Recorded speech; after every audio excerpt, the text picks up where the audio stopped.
So the work that I have downstairs is from a body called Bitterwater Sweet.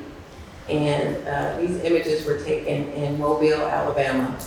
Um, and it was a story about descendants of slaves that came over on the slave ship, the Clotilda, which was, they were illegally brought over. It was after it had been deemed illegal to transport slaves across the ocean. And this gentleman, whose last name was Mayer, was a shipbuilder, and he bet someone that he could still bring slaves over. So he built this ship that was very much like a kind of schooner that could go across the ocean, but then also navigate up rivers.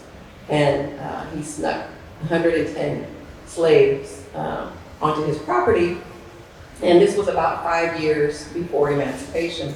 So these slaves were not enslaved for very long. So they kept a lot of their culture and their knowledge of where they had come from. And when they were set free, they wanted to go back, but were not allowed to go back. So they built a community called Africa Town in Mobile. So I went there and photographed. The portraits are their descendants.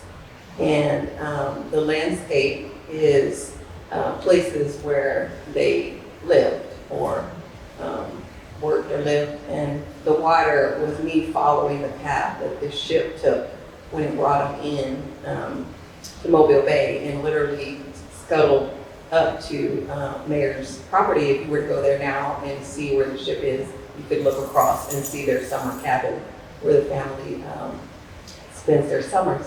So for me, landscape has the sort of, I'm back to this word of history to it. So a lot of times when I'm working with nature, one, I have a very spiritual connection to nature, but also I'm documenting a space that has a history where people walked, where something happened, or I have a family connection to it or a cultural connection to that space. So for me, landscape is very much like revisiting something that happened a long time ago and capturing it.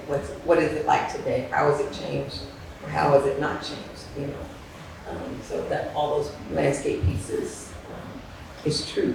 It's true for me.